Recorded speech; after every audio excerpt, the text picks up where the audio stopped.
नमस्कार, आप देख रहे हैं महानगर टाइम्स और आज हमारे साथ हैं वरिष्ठ पत्रकार और हाल ही में विजयी विधायक गोपाल शर्मा जी। सर, आपका बहुत बहुत स्वागत है और आपको बहुत बहुत बधाई। धन्यवाद, बहुत बहुत आभार। सिविल लाइंस की जनता ने जो विश्वास जताया है, इसको लेकर आपकी सिविल लाइंस की आगामी योजनाएं क्या रहेगी? आगामी योजना को शब्दों में भी बांधा जा सकता है और आगामी योजना को सरल शब्दों में एक दृढ़ संकल्प के साथ भी व्यक्त किया जा सकता है। मैंने ये सोचा है कि माँ के प्रति जो बेटे का कर्तव्य होता है, उस भाव से जनता की सेवा करेंगे और जहाँ जो जरूरत पड़ेगी उसमें उसको पूरा करने की कोशिश करेंगे। और इसमें 3 मैंने आधारभूत मुद्दे बनाए हैं कि एक तो निष्कलंकित रहकर, भ्रष्टाचार विहीन रहकर, इसके साथ साथ कर्मठ और परिश्रमी रहकर, और साथ ही जनता के स्वाभिमान को बरकरार रखते हुए काम करेंगे। देखिए, कांग्रेस की शुरू से वोट बैंक की राजनीति रही है और उन्होंने जानबूझकर, चाहे वो मुसलमान भाई हों, चाहे वो अनुसूचित जाति के हों, जनजाति के हों, इनको इतनी तकलीफ में रखा है कि वे हमेशा भिखारी बनकर सामने खड़े रहें, हमेशा ये कहते रहें कि हमको पानी की ज़रूरत है, बिजली की ज़रूरत है, अस्पताल की ज़रूरत है, सड़क की ज़रूरत है। उसे निकालेंगे, जनता को राहत देंगे। उसके हिंदू या मुसलमान होने से फ़र्क नहीं पड़ता, फ़र्क इस बात से पड़ता है कि मूलभूत आवश्यकताएं उनकी पूरी हो रही है कि नहीं है। उसी तरह से है कि जैसे यह सरकार का कर्तव्य है, वैसे ही जनता का कर्तव्य है, चाहे वो हिंदू हो, चाहे मुसलमान हो या अन्य मत पंथ के मानने वाले हों, कि वो संविधान का पालन करें, राष्ट्रीयता का पालन करें, भारत के वसूलों का पालन करें। और जब ऐसा होगा तो अपने आप ही आत्मीयता भी बढ़ेगी और उनका विकास भी बढ़ेगा। देखिए, पार्किंग की समस्या जो है वो कोई एक दिन के कारण पैदा नहीं हुई है। बहुत से लोग नहीं जानते होंगे इस चीज को कि राजस्थान की कांग्रेस की एक आवासन मंत्री थी, उनके लिए सुप्रीम कोर्ट ने जो कमेंट किया, उसके बाद उनको शासन में ही रहने का कोई हक नहीं था, लेकिन ये सब उसको दरगुजर करते रहे। जयपुर की समस्याओं को लेकर सबसे पहले राजमाता गायत्री देवी जी ने पंडित जवाहरलाल नेहरू के सामने आवाज उठाई, लेकिन नेहरू जी के कहने का भी पालन नहीं किया गया। तो यह जो पार्किंग की समस्या है, पार्किंग के साथ साथ सामान्य आवश्यकताओं के पूरा करने की भी समस्या है। 2-2, 3-3 किलोमीटर के अंदर ऐसे क्षेत्र हैं जहां पर किसी को तुरंत शंका का समाधान करना हो तो भी कोई जगह नहीं है।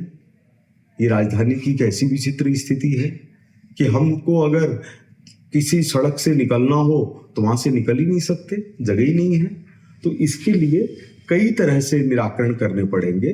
जैसे सबसे पहले तो जो हसनपुरा जैसा इलाका है, जो रामगंज जैसा इलाका है, जहां पर कानून को माना ही नहीं जा रहा है, वहां पर सड़क से को अतिक्रमण मुक्त करवाना पड़ेगा।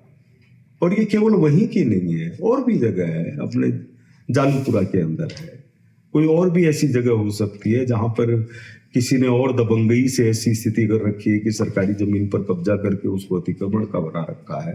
उन सबको मुक्त करवाया जाएगा, उसके लिए कोशिश करेंगे, समझाइश करेंगे और कानून अपना काम करेगा। यही कोशिश होगी कि एक अच्छी ट्रैफिक व्यवस्था मिले। अभी तो क्या है कि ट्रैफिक के लिए जो भी चीज हो सकती है, चाहे वो ओवरब्रिज हो, चाहे वो अंडरपास हो, चाहे वो मेट्रो हो, ये सब रिश्वत से जुड़े हुए विषय हैं। जिस चीज में ज्यादा कमीशन, उसको पहले काम। कई जगह ऐसे पुल बने हुए हैं जिनकी कोई जरूरत ही नहीं थी, लेकिन फिर भी बना दिए क्योंकि कमीशन मिल रहा था। तो इन सब चीजों पर सावधानी से इसका इलाज करेंगे और ये कुछ स्तरों पर चलेगा, समय लगेगा, लेकिन भगवान चाहे तो जरूर होगा। हमारी इच्छा शक्ति में कोई कमी नहीं है, दृढ़ इच्छा शक्ति है। सर, 4 राज्यों में से 3 राज्यों में कल बीजेपी ने वापसी करी और प्रचंड बहुमत के साथ वापसी करी। इसी तरीके से लोकसभा चुनाव आने वाले, उनके लिए बतौर पार्टी मेंबर आपकी और बीजेपी की क्या योजना हो सकती है? देखिए, मैंने तो ये चुनाव का परिणाम आने से पहले ही सिविल लाइंस में बार बार ये कहा है कि ये सेमीफाइनल है, फाइनल में हम 400 सीट लेंगे। वही आज भी है। ये भारतीय जनता पार्टी की जरूरत नहीं है, ये जनता की जरूरत है। क्या हम जब देश तीसरे नंबर की अर्थव्यवस्था की तरफ बढ़ रहा है, जब देश को ऐसा नेतृत्व प्राप्त हो चुका है जिसके अंदर 80% तक संपत्ति वाले देश आते हैं। हमने राजघाट का वो दृश्य देखा है जहां पर अमेरिका से लेकर के तमाम देशों के राष्ट्राध्यक्ष एक साथ लाइन में खड़े होकर महात्मा गांधी को श्रद्धांजलि व्यक्त कर रहे हैं। तो ऐसे में हमारा कर्तव्य क्या बनता है? तो ये जनता का कर्तव्य है कि जो शासन अच्छा चल रहा है उसको साथ दें। गोस्वामी तुलसीदास जी ने लिखा है, माली भानु किसान सम नीति निपुण नरपाल, प्रजा भाग्यवश होंगे कबहू कलिकाल। तो कभी कभी ऐसा शासन आता है, उसका साथ देना ही जनता का कर्तव्य है। सर, पार्टी ने आपको मात्र 2 हफ्ते में की तैयारी का वक्त दिया। उससे पहले आप सांगानेर से तैयारी कर रहे थे, तो आप इस छोटे से पीरियड में अपने आप को रेडी किया, सिविल लाइन्स के लिए रेडी किया, इसको किस तरीके से देखते हैं मेरे साथ? देखिए, पार्टी का काम पहले से था, नेतृत्व पहले से है, जनता की भावना पहले से है। तो ये तो 18 दिन मिले, अगर 18 घंटे भी मिलते तो परिणाम यही होता। जिन लोगों ने बैलेट से मतदान किए उन्होंने 25 तारीख से पहले मतदान किया, उसमें भी बीजेपी को बढ़त है।